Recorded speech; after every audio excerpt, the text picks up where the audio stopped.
Right. මේ screen එකේ පේන්නේ මේ මෙතන තියෙන්නේ නිම්නයක්. සමෝච්ච රේඛා උස වැඩි වෙන පැත්තට ඇදිලා යනකොට මේ තියෙන්නේ නිම්නයක්.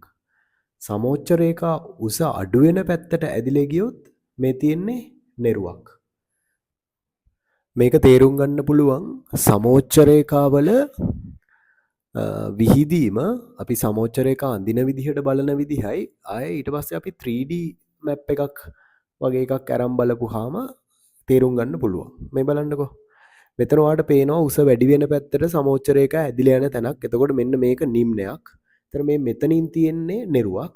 ඒක අපි 3D shape එකට ගත්තොත් එහෙනම් මේ බලන්න මෙතන ඔයාලට පේනවා මෙතන නිකන් කඳු දෙකක් අතර පහත් භූමියක් වගේ උඩට ඇදිලා ගිහින් තියෙන්නේ.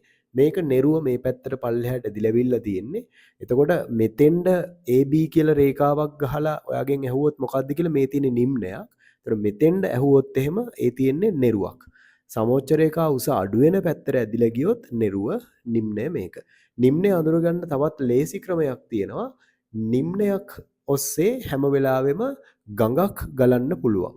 දැන් මෙන්න මේකේ ඔයාලට පේනවා මේ තියෙන නිම්නයක් ඔයාලට පේනවා ඒකේ සමෝච්ච රේඛා උස වැඩි වෙන පැත්තට මේ ඇදිලා ගිහින් තියෙන්නේ මේ 200 ඉඳන් මේ පැත්තට වැඩි වෙනවා මෙන්න ගඟක් නිම්නය හරහා ගලාගෙන එනවා නෙරුවක් පෙන්නවොත් එහෙනම් මෙන්න නෙරුවක් උස අඩු වෙන පැත්තට සමෝච්ච රේඛා ඇදිලා ගිහින් තියෙනවා සරලයි මේවා තේරුම් ගන්න මේ සිතියම් හැම වෙලේම ඔයා පරිශීලනය කරන්න ඕන නැත්තම් ඔයාලට මේක තේරුම් ගන්න අමාරුයි